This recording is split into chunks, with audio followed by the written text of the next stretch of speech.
मलिक साहब राह रब दी लभदा फिरिया मैं तू लब कोई राह नमा पहलू ते कदी खुद दा खुद ना हो सके करे क्यों खदा खदा पहलू ते कदम कदम उत्ते थिड़कदे ने कदम तेरे कदम कदम उत्ते थिड़कदे ने पे कदम तेरे एक कदम ते कदम टका पहलू फिर आखी कसूर बंदा रफला वाला ते मुकाबले ते फिर नाल आ गया कोई दसे ते दस ना सकदा है किथों तक जमीन आसमान दी अग कोई दस सकदा है कोई दसे ते दस ना सकदा है किथों तक जमीन आसमान दी अग कदे गिनतर विच नहीं आ सकदी उस कुदरत वाले रहमान दी अग ते जिस नाल प्यार सजाई होवे खातर यार दी रौनक जानदी अद पर अकल इलम तू दूर एक कसूर बंदा दसे कौन मोहम्मद दी शान दी अद फिर नाल आख्या सुत्ता उठ के कदे नहीं खुश हुंदा किवें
बिना मतलब कोई नहीं यार बनता के बनता है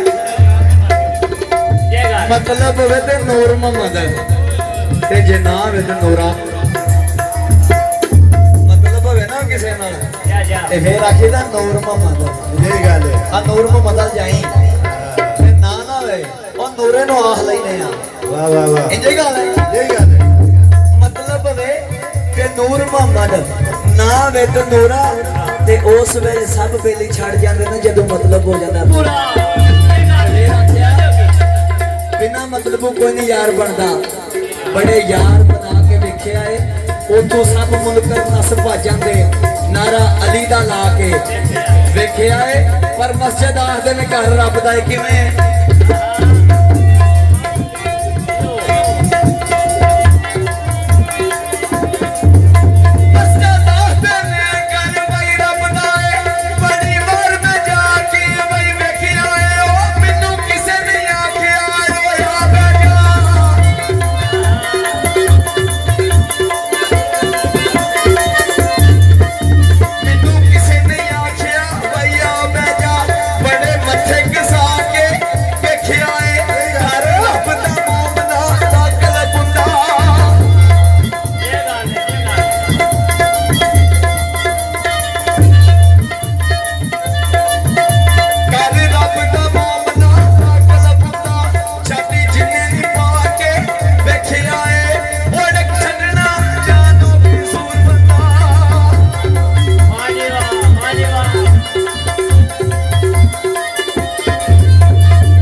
ਉਸ ਗੱਲ ਦਾ ਕੀ ਸੀ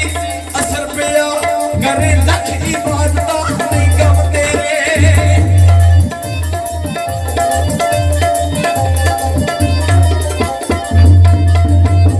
ਕਰੇ ਲੱਖ ਇਬਾਦਤਾਂ ਨਹੀਂ ਗਮ ਤੇਰੇ ਕਿਸੇ ਮੇਰੇ ਪਿੱਛੋਂ ਕਿੰਨੇ ਕਸਰ ਪਿਆ ਮੁਸਲਮਾਨ ਕਿਸ ਦਾ ਤੇਰਾ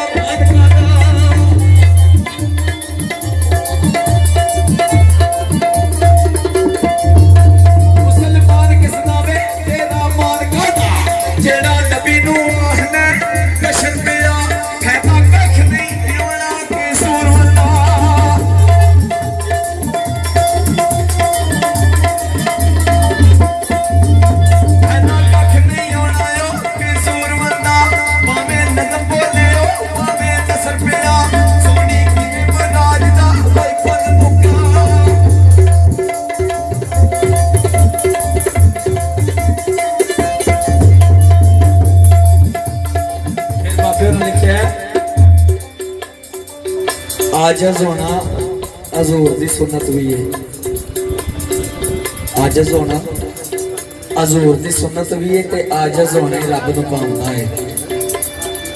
नड़ी लिफी है ते लगी है मुंह मरदा डिट्टा तिड़िया तेरा की चावदा है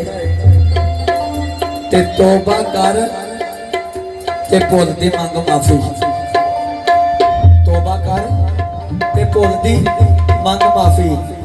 वेह रब सच्चा मेरी आमदा है कसूर मंद लिफियां टाणियां नूं रब फल ते बोर लगाउंदा है ते काफी सरकार दी